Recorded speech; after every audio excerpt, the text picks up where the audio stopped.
मैं कैदियों पर किसी भी किस्म की सख्ती का इस्तेमाल बिल्कुल पसंद नहीं करता जेलर साहब। अच्छा ख्याल है। आइए एक और कैदी से मिलिए, उसे आपकी हमदर्दी की खास जरूरत है। आइए, ये देखिए। माय गॉड, इसमें गॉड क्या करेगा मिनिस्टर साहब, इसका हशर आपके चहीते कैदी जबर सिंह ने किया है। ठीक है ठीक है, मेरी एक राय है जेलर साहब कि आइंदा कैदियों के साथ इतनी ज्यादती से पेश मत आइएगा। मैं चलता हूं। जाते हुए एक हमारी राय भी लेते जाइए मिनिस्टर साहब। अगर आप जैसे जिम्मेदार लोग जबर सिंह जैसे बदमाशों का साथ न दें तो हम अफसरों को अपनी जिम्मेदारी निभाने में जरा कम मुश्किल पेश आएगी।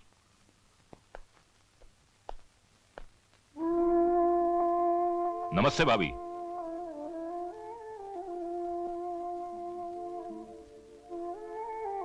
भाभी, ये शक्ति सिंह है इस शहर के बहुत बड़े रईस और आपके होटल प्रोजेक्ट के पार्टनर। अच्छा अच्छा, मेरे पति अक्सर इनका जिक्र किया करते थे। आइए ना, बैठिए।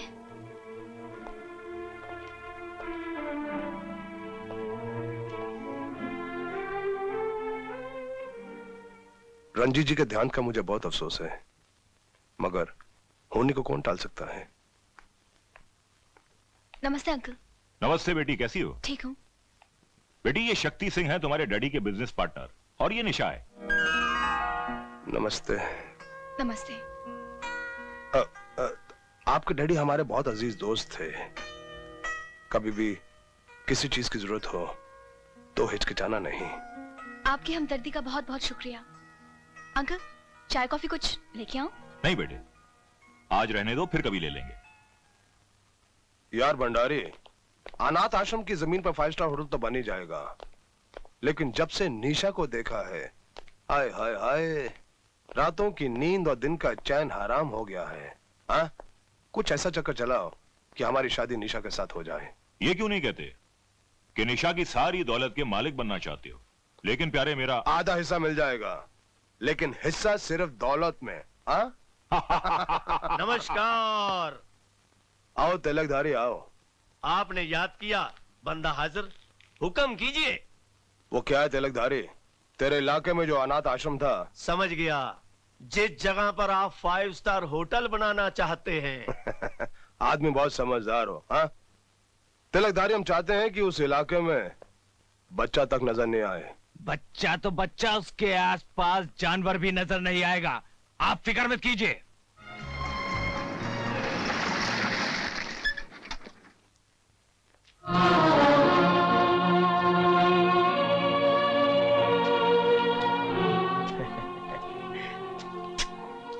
मुन्ने, ये किसकी कब्र बना रहा है रे तू? बात करने की तमीज नहीं, कौन हो तुम? मैं हूँ तिलकधारी और इस कब्रिस्तान के मालिक। ये कब्रिस्तान नहीं, हमारा आश्रम है, और फिर यहाँ के मालिक से धर्मपाल हैं। ओ, धर्मपाल जी, वो तो पालकी में बैठकर ऊपर धर्म का काम करने के लिए गए हैं।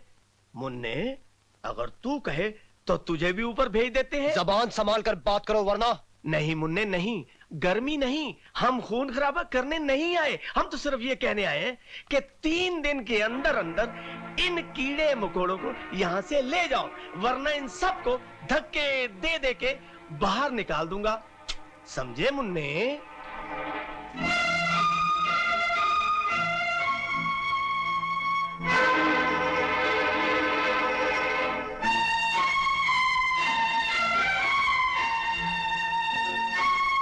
तुम सब ठीक तो है ना?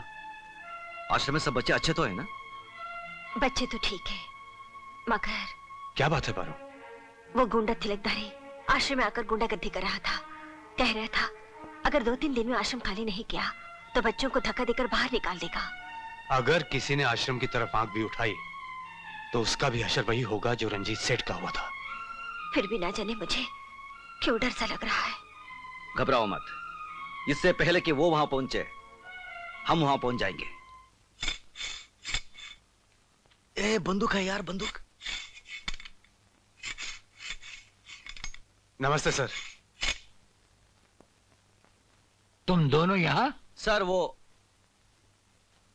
तू बोलना यार। सर हम आपसे अकेले में बात करना चाहते हैं।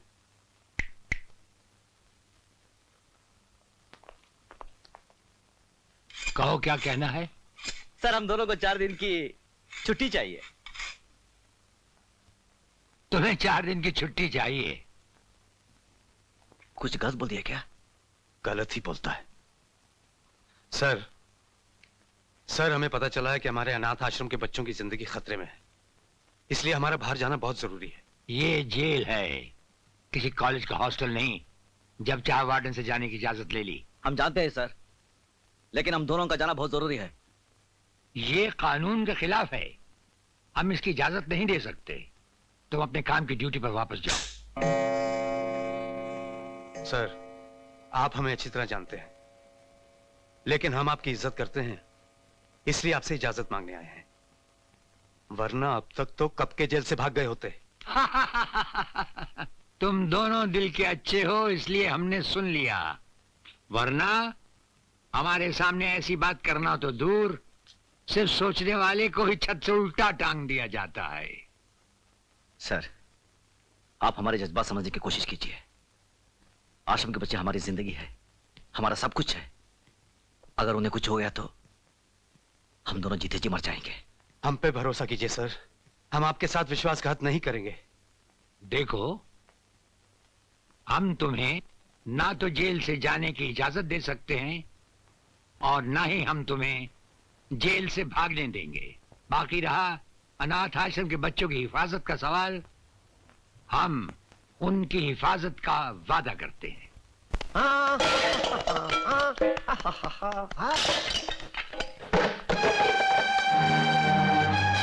ये सब क्या हो रहा है? निकल जाओ यहाँ से, वरना मैं तुम सबको हवालात में बंद करवा दूंगी। मैं कहती हूँ निकलो। ऐसे बच्चों के साथ जुल्म करता है हरामजादे। तुम्हें अक्ल है कि नहीं? हाँ, तुम्हारा सत्यानाश हो जाए, होने दो, तुम्हारे बच्चे मर जाए, मरने दो, तुम्हें कीड़े पड़ जाए, मरने दो, तुम्हें कुत्ते खा जाए, खाने दो, तेरी कोई बहन मर जाए, मरने दो। बेशरम कहीं का। तिलकधारी के मुंह पर थूक।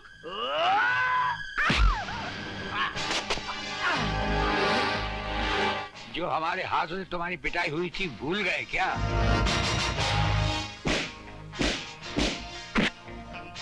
लेकिन आप इस मामले में क्यों पड़ रहे हैं?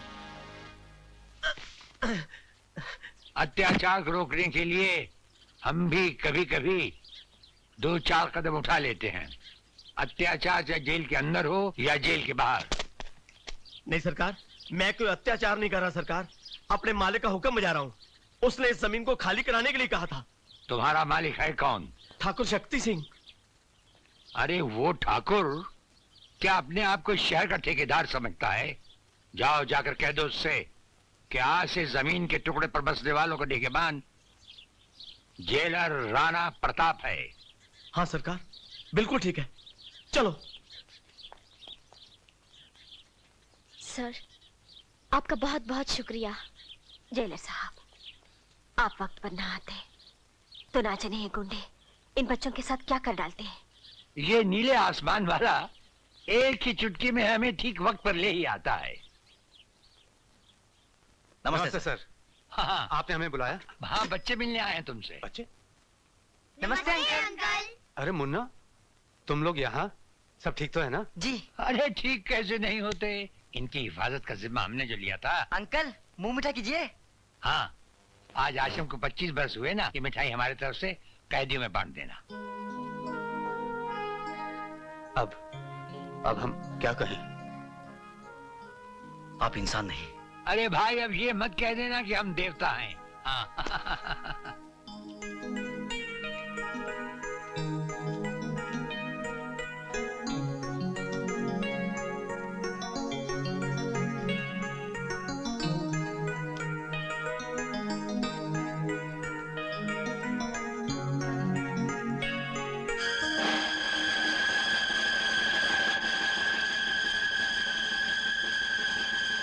अंकल लड्डू लो।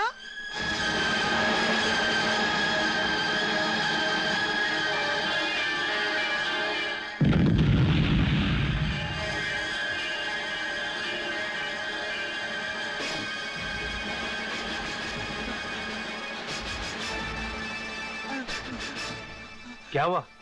अंकल अंकल वो खूनी दरिंदा अंकल जिसे जिसे आने ताले को बम बम से उड़ाया था। हाँ? वो दाढ़ी दाढ़ी कौन है वो दाढ़ी वाला।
ठहरो, क्या हो रहा है ये?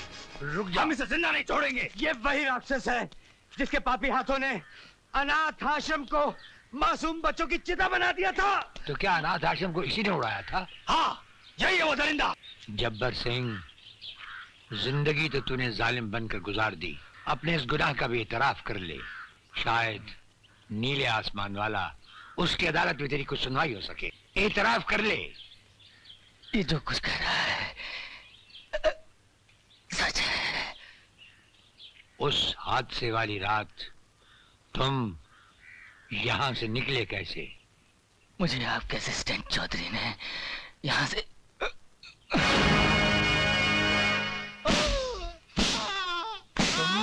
तुमने हमसे विश्वासघात क्यों किया? मैं बेकसूर तुमने हूँ। ऐसे क्यों किया? बोलो। अगर बेकसूर हो तो आंखों से आंखें मिलाकर क्यों नहीं कहते? नहीं सर, मैं सच कहता हूँ, मैं बेकसूर हूँ सर। तुम बेकसूर नहीं। क्या ये झूठ है कि जिस कानून की हिफाजत का जिम्मा उठाते हो उसकी रगों में तुमने जहर घोल दिया? क्या ये झूठ है कि तुमने ही जब्बर सिंह जैसे कातिल को जेल से जाने दिया? देखो, अगर तुम अपना जुर्म कबूल कर लो तो शायद तुम्हारे पाप का प्रायश्चित हो जाए, वरना जिन बच्चों का बचपन तुम्हारी वजह से जिंदा जल गया, उनकी सिसकियां और उनकी चीखें तुम्हें जिंदगी भर सताती रहेंगी। मैं पापी हूँ, मुझे माफ कर दीजिए। मैं खूनी हूँ, मैं हत्यारा हूँ। मैं नहीं जानता था कि वो ऐसा करेगा, वरना मैं जब्बर सिंह को जेल से किसी हालत में नहीं छोड़ता। मुझे माफ कर दीजिए साहब, मुझे माफ कर दीजिए। मिनिस्टर साहब ने मुझे ऐसा करने पे मजबूर कर दिया था सर। चौधरी ने राणा प्रताप को मेरे बारे में सब कुछ बता दिया है। उसकी गवाही मेरी बर्बादी बन जाएगी शक्ति सिंह। तुम चिंता मत करो भंडारी। हाँ, चौधरी तुम्हारी बर्बादी के लिए जिंदा ही नहीं रहेगा।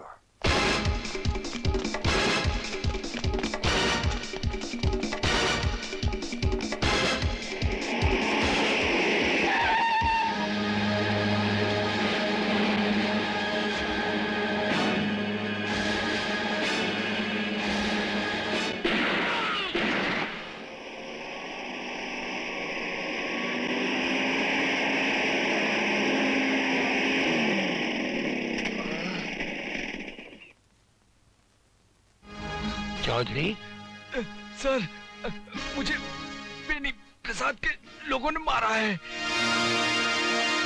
बेनी प्रसाद, क्या बात है? जुल्म की कहानी बहुत देर तक नहीं दोहराई जा सकती। तुम सर से पांव तक बेगुनाहों के खून में डूबे हुए हो। कौन सा खून? अनाथ आश्रम में जल गए हुए मासूम बच्चों का खून, असिस्टेंट जेलर चौधरी का खून। क्या सबूत है इन बातों का? हर हत्यारा समझता है कि उसकी चालाकी सब सबूत मिटा देगी। भूल जाता है कि जब खून टपकता है तो जम जाता है, अपना निशान छोड़ जाता है और फिर चीख चीख कर पुकारता है कि मेरा इंतकाम लो, मेरा इंतकाम लो। इंतकाम की बात बाद में करना जेलर। सबसे पहले अदालत को ठोस सबूत चाहिए जो तुम्हारे पास है ही नहीं। हमारे पास दौलत है, पुलिस है, ताकत है, इन सब की शक्ति है, इन सब का वसीला है हमारे पास। वसीला, सबूत, हमारे पास सबूत है। वो सबूत जो तुम्हारी हर ताकत, हर वसीले को मिटाकर तुम्हें अदालत में सबके सामने नंगा करके खड़ा कर देगा। क्या कहा? यही कि जिस असिस्टेंट जेलर के बारे में तुमने समझा था कि मर चुका है, वो मरा नहीं, वो जिंदा है।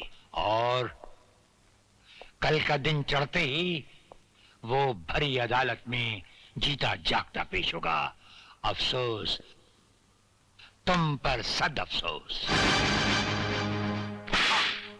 बड़े शर्म की बात है, एक मामूली आदमी को नहीं मार सके। ऐसा कभी नहीं हो सकता। तिलक धारी की गोली लगे और कोई बच जाए। बच जाए? हाँ, बच गया वो, जिंदा है वो। राणा प्रताप ने उसे किसी अस्पताल में छुपा रखा है। इससे पहले कि वो तुम्हारी अर्थी का सामान बन जाए, खत्म कर दो उसे।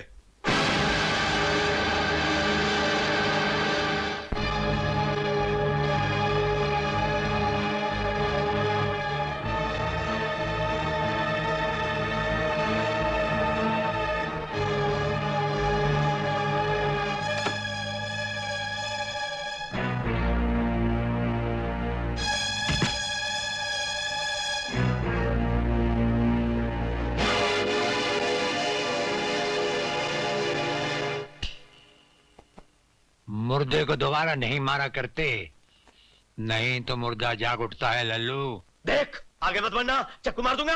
अरे हाथ तो तेरे कांप रहे हैं, तो चक्कू क्या करेगा?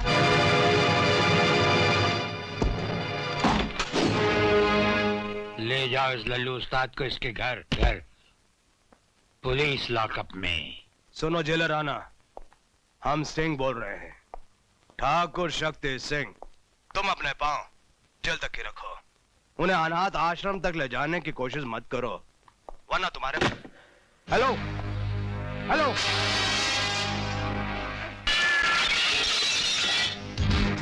एक मामूली सा जेलर और शक्ति सिंह के साथ टक्कर? हाँ, उसने फोन रखकर खुद अपनी जबान को हमेशा के लिए बंद कर लिया है। मुझे वो जेलर चाहिए, अभी और इसी वक्त, जिंदा या मुर्दा। हाँ, get out!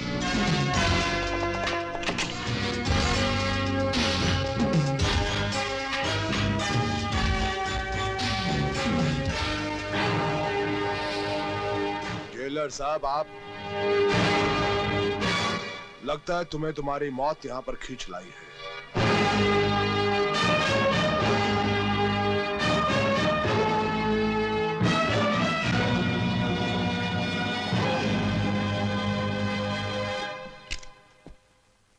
इस खिलौने को संभाल के रखो, रात को मच्छर मारने के काम आएगा। देखो जेलर, तुम हमारे और उस आश्रम के बीच में मत आओ। हाँ, हम उस जमीन के मालिक हैं। तुम उस जमीन के मालिक नहीं हो, उस जमीन की मालिक है निशा, सेठ रंजीत की बेटी और विवेक की होने वाली बीवी। इस जमीन के मालिक बनने के ख्याल को दिन का देखा हुआ सपना समझकर भूल जाओ, इसी में तुम्हारी भलाई है। आपने ये सोचने की हिम्मत कैसे की? इसमें खफा होने की क्या बात है भाभी जी? क्या कमी है शक्ति सिंह में? जवान है, खूबसूरत है, दौलतमंद है। मुझे पता है, इसने ये दौलत खून खराबे से कमाई है। माँ जी, खबरदार जो अपनी शैतानी जबान से मुझे माँ कहा तो। तुम लोगों की काली करतूत मैं अच्छी तरह से जानती हूँ। आश्रम की जमीन तुम लोग हड़पना चाहते थे, उन बच्चों की जिंदगी से खेलना चाहते थे। आश्रम को तुम लोगों ने तहस नहस कर दिया। मेरे पति का खून आश्रम के लोगों की वजह से नहीं, बल्कि तुम लोगों की वजह से हुआ। मैं किसी भी कीमत पर अपनी बेटी का हाथ तुम जैसे दरिंदे के हाथ में कभी न दूं। अरे तू क्या लेगी बुढ़िया? हाँ? तेरी आंखों के सामने मैं तेरी बेटी के साथ शादी करूंगा, रजामंदी के साथ, नहीं तो साली को उठा के ले जाऊंगा मैं।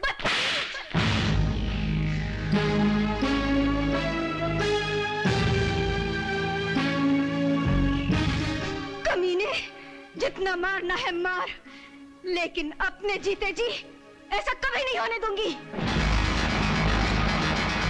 शक्ति क्या कर रहे हो? हट! तू ठीक कहती है बुढ़िया। हाँ, तेरे जीते जी नहीं, तेरे मरने के बाद ही सही। ये क्या किया शक्ति सिंह? तुमने खून कर दिया। हाँ, खून किया मैंने। इस बुढ़िया का नहीं, किसी की मोहब्बत का, किसी की मोहब्बत का खून किया मैंने। क्या मतलब? नहीं समझे? आओ समझाता हूं मैं। निशा,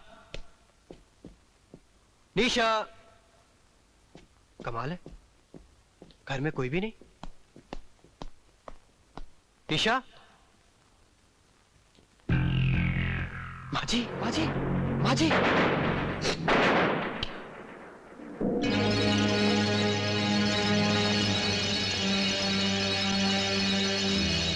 नहीं सर, मैंने खून नहीं किया। हर कातिल यही कहता है कि उसने कुछ नहीं किया। यकीन मानिए सर, मैं कुछ जानता नहीं है कैसे हुआ। मैं अभी पता चल जाएगा।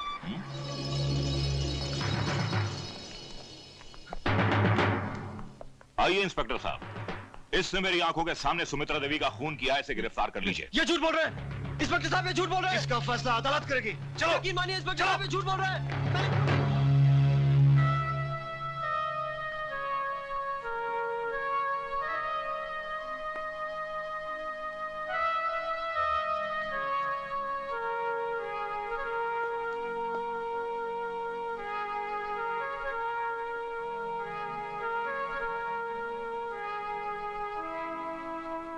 निशा, तुम सोच सकती हो मैं ऐसा कर सकता हूँ?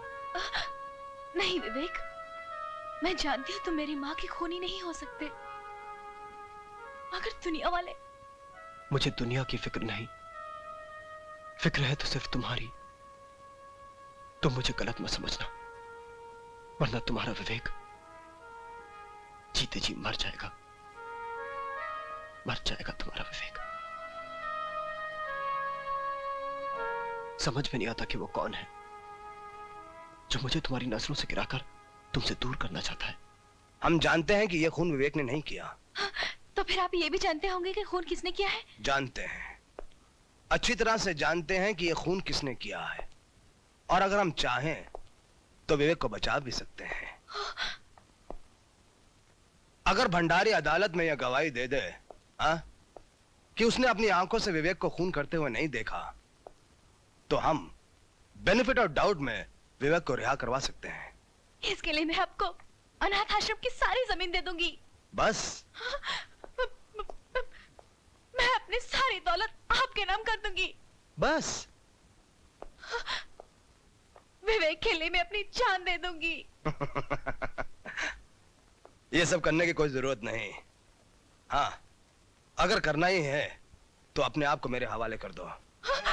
नहीं, ऐसा कभी नहीं हो सकता। अगर तुम विवेक से प्यार करती हो, उसकी जिंदगी बचाना चाहती हो, तो ऐसा ही होगा। नहीं, मैं अदालत को सच्चाई बताऊंगी। विवेक को बचाने के लिए मैं दुनिया का बड़े से बड़ा वकील खड़ा करूंगी।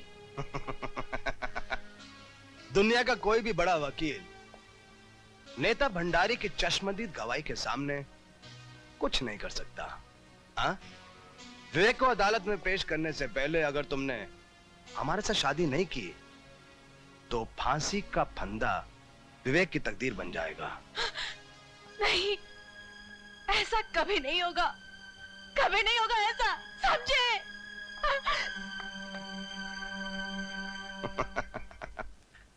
ऐसा ही होगा। विवेक को अदालत में पेश करने से पहले अगर तुमने हमारे साथ शादी नहीं की तो फांसी का फंदा विवेक की तकदीर बन जाएगा। अरे विवेक, तुम यहाँ कैसे आ गए? भैया बता बता क्या बात है? भैया मैं आश्रम में काम कर रहा था कि अचानक मुत्तू स्वामी सेठ रंजीत सिंह का पीए वहां आया और उसने मुझे बोला कि निशा ने बहुत जरूरी काम से मुझे घर बुलाया है। जब मैं वहां पहुंचा तो निशा वहां नहीं थी, बल्कि निशा की माँ की लाश खून से लथपथ पड़ी हुई थी। मुझे समझ में नहीं आया मैं क्या करूं। तभी मिनिस्टर बैनी प्रसाद पुलिस के साथ वहां पहुंचे और उन्होंने मुझे खून के इल्जाम में गिरफ्तार कर लिया।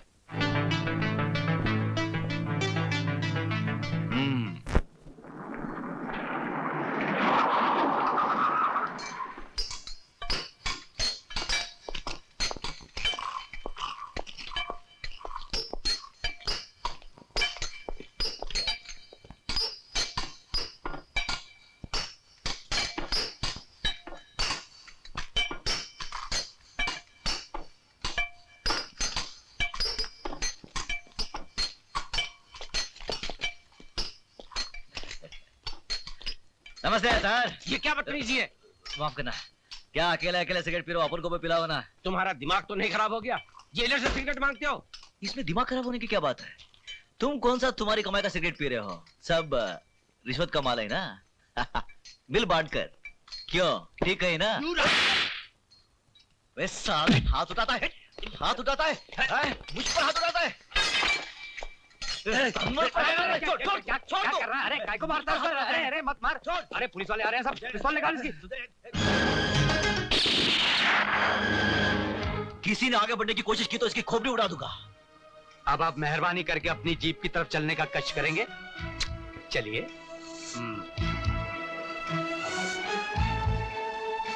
खबरदार!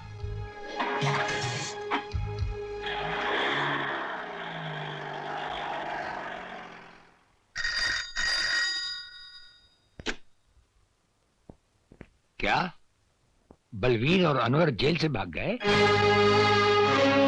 अच्छा। जेलर राणा प्रताप।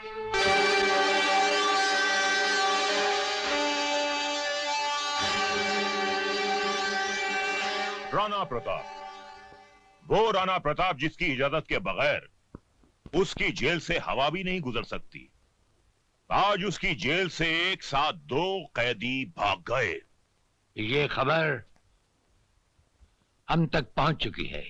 वो भागे नहीं है जेलर, बल्कि तुमने उन्हें भगा दिया है। हम पर ये इल्जाम लगाने से पहले बुरा लग गया? उस दिन हमें भी बहुत बुरा लगा था जब आप हमारे घर आए थे हम पर एक झूठा और बेबुनियाद इल्जाम लगाने। उस इल्जाम की एक मजबूत बुनियाद है। जिस दिन तिलकधारी की जबान पुलिस ने खुलवा दी, जो कि वो जरूर खुलवाएगी, उस दिन उस इल्जाम की सच्चाई आपके सामने आ जाएगी। For your kind information jailer साहब, तिलकधारी को हमने पुलिस लॉकअप से जमानत पर छुड़वा लिया है। वो तो जब हम चाहेंगे पुलिस उसे दोबारा हमारी हिरासत में ले आएगी। वो तो जब होगा तब होगा। फिलहाल उन 2 कैदियों को फरार कराने के इल्जाम में अगर हमने आपकी वर्दी नहीं उतरवा ली तो हमारा नाम बेनी प्रसाद भंडारी नहीं। वो तो जब होगा तब होगा। अगर उन 2 फर्रार कैदियों को हम तलाश करने के बावजूद भी ना ला सके तो हम ये वर्दी उतारकर आपके गले में डाल देंगे। हमारे जैसा हर अफसर अपने फर्ज को पहचानता है। इस तरह जेल से भागकर आप दोनों ने अच्छा नहीं किया। जेलर साहब बेचारे क्या सोचते होंगे? बेगुनाह विवेक को जेल में देखकर हमारा खून खा लौटा उस न बनो। उसे फंसाने वाले को हम जिंदा नहीं छोड़ेंगे। उससे क्या होगा? आपका मकसद है विवेक को बेगुनाह साबित करना, किसी का खून करना नहीं। हुस्न ठीक कह रही है अनवर। बदले की आग को भूलकर हमें समझदारी और चालाकी से काम लेना होगा।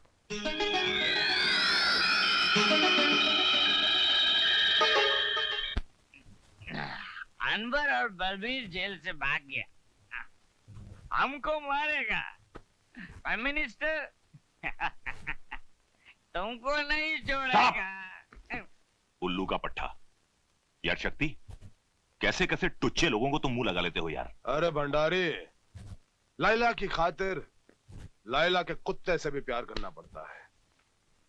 हमको कुत्ता बोला जी? मुत्तु स्वामी को कुत्ता बोला जी? तुमको नहीं छोड़ेगा जी। तेरे को चढ़ गई है, चल जा यहाँ से।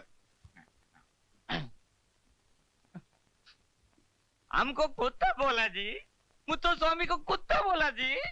तेरे को कुत्ता नहीं बोला, तू जा यहाँ से, जा जा जा, जा।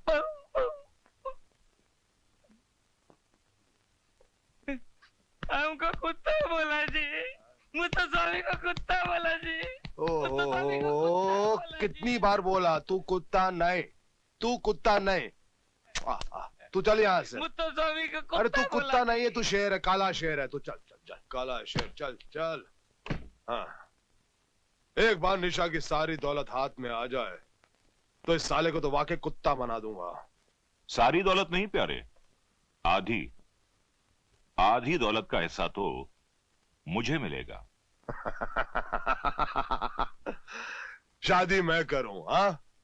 सारी जिंदगी निशा का बोझ मैं उठाऊं और आदि? मत भूलो कि निशा के बाप को तुमसे मैंने मिलाया, शादी की बात करने मैं गया, उसकी मां के खून का झूठा गवाह मैं बना। अदालत में अगर मैं सच्ची गवाही दे दूं तो हाँ? नाराज क्यों होते हो प्यारे? मैं तो तुम्हें सिर्फ इतना जता रहा हूं कि तुम्हारी जिंदगी में हमारी क्या कीमत है। बहुत कीमत है प्यारे, है? हाँ। जिंदगी भर तुम्हारी गुलामी की, तुम्हारी सेवा की, क्या मिला? गालियां। मुत्तु स्वामी को कुत्ता बोला, हमको कुत्ता बोला। कुत्ता मैं नहीं, कुत्ता तुम्हारा दोस्त शक्ति सिंह जी। वो शक्ति सिंह चोर, फ्रॉड, बेईमान, सारा पैसा कहाँ जाएगा? ऐसे कैसे खा जाएगा? तुमको तुम्हारा हिस्सा जरूर मिलेगा। अयो मालिक बोलता जी। नमस्कारम मालिक, नमस्कारम।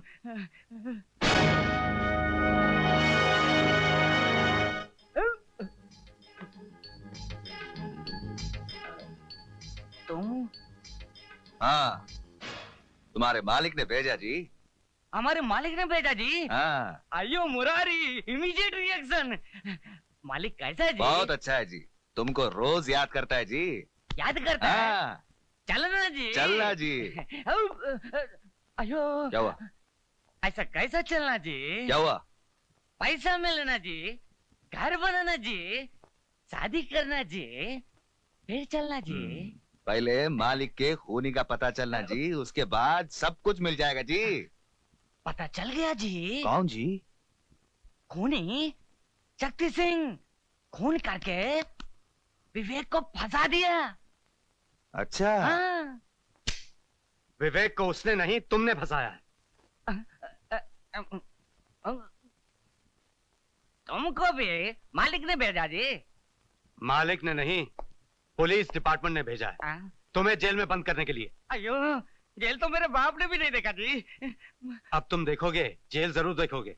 वहाँ चक्की पीसोगे, हंटर पड़ेंगे तुम्हें। अयो कैसा बोलता जी? हाँ ठीक ही बोलता है जी, हंटर पड़ेंगे, जूते पड़ेंगे साला। मुत्तु स्वामी, अयो हमारा लगी खराब है जी, जेल तो कभी नहीं देखा जी। मुत्तु स्वामी पैसा हो ना ले, शादी हो ना ले, घर हो ना ले, अब जाए जेल में। मगर हम तुम्हें बचा सकते हैं। बचा लेने सर। बचा लें?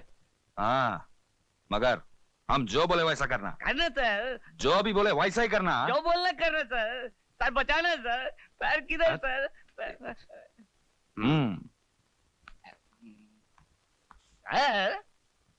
अरे मुत्तु स्वामी तुम आओ, बोलो क्या बात है? सर मिठाई सर। मिठाई? किस खुशी में? जन्मदिन सर। अच्छा अच्छा, तुम्हारा जन्मदिन है आज? मेरा नहीं है, आपका दोस्त शक्ति सिंह का जी। हाँ। खाइए खाइए। शक्ति खुद क्यों नहीं आया? भंडारी यार। नेता भंडारी, अगर तुम्हें जान प्यारी है तो वो लड्डू मत खाना, शक्ति सिंह ने तुम्हें मारने के लिए उन लड्डुओं में जहर मिला दिया है। कौन बोल रहे हो तुम? तुम्हारा एक हमदर्द साला। Hello hello hello.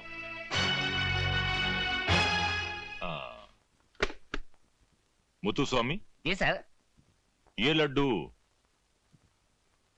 तुम खाओगे? मैं नहीं खाऊंगा सर। इसमें जहर है इसलिए। नहीं नहीं जी नहीं सर। हाँ सर, मुझे माफ कर दीजिए सर। वो आपका दोस्त शक्ति सिंह ने हमको भेजा जी, माफ करो। नमक हराम गद्दार शक्ति, मैंने भी अगर तुझे जेल की चक्की नहीं पिसवाई तो मेरा नाम बेनी प्रसाद भंडारी नहीं। उस हरामजादे भंडारी की है मजाल। हाँ? हमारे टुकड़ों में पलने वाला कुत्ता हमें काटना चाहता है। हाँ? काटना नहीं, मारना चाहता है। आपको हवालात में बंद करना चाहता है। कहता है आप चोर जी, आप बेईमान जी, आप फराडी जी। हाँ? बकवास करता साला। बनिया की दुकान चलाया करता था, हमारी दौलत ने हमारी ताकतों से वोट दिलवाए, हमने उसे नेता बनाया। नेता हमने उसे जमीन से उठाकर आसमान में बिठा दिया और आज वो हमसे टकराना चाहता है। ठाकुर शक्ति सिंह से टकराना चाहता है। आप सिर्फ इशारा करो, अभी इसी वक्त उसके सारे खानदान को एक ही झटके में खत्म कर दूंगा। जूली। Yes sir. भंडारी का कल का प्रोग्राम क्या है? सर वो कल बाल निकेतन के फंक्शन में जाने वाले हैं। फंक्शन में जाएगा साला? फंक्शन में जाएगा? माला पहनेगा? हम बनाएंगे तेरे को माला। कल उसके गले में ऐसी माला पहनाई जाएगी जिसके अंदर बम होगा, और उस बम का धमाका उसकी जिंदगी का आखिरी धमाका होगा।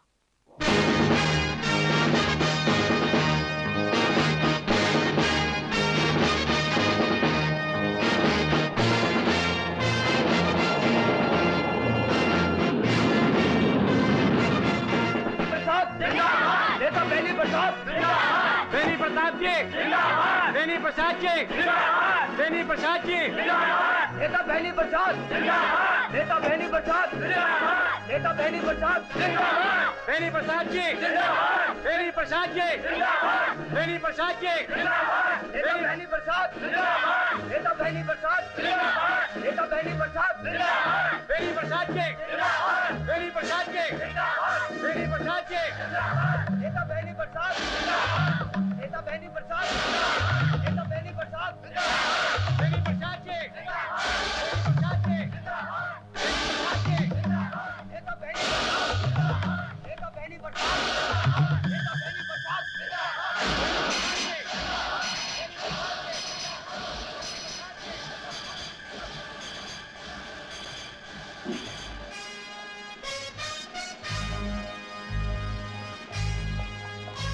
मिनिस्टर साहब रुक जाइए मिनिस्टर साहब,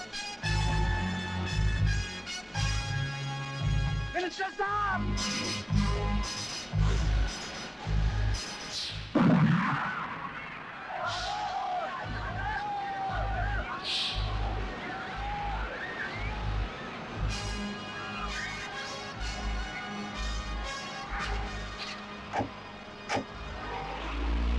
इन दोनों ने सिर्फ मेरी जान ही नहीं बचाई, मेरी आंखों पर पड़ी हुई पाप की पट्टी को भी हटा दिया। अनाथ आश्रम की बर्बादी से लेकर निशा की मां की मौत तक मैं हर जुर्म में शक्ति सिंह का बराबर का साथी रहा हूं। मैं अपनी हरकतों पर बहुत शर्मिंदा हूं जेलर साहब, मुझे माफ कर दीजिए। अरे ये आप क्या कर रहे हैं? हम तो आपके एक मामूली से मुलाजिम हैं। आइए। मैंने इतने छोटे कर्म किए हैं कि 7 जन्मों का पछतावा भी शायद मुझे माफी ना दिला सके। प्रायश्चित तो आप अब भी कर सकते हैं। बेकसूर और मासूम विवेक जो इस वक्त मौत और जिंदगी के दरमियान खड़ा है, आपके सच्चा बयान देने पर रिहा हो सकता है।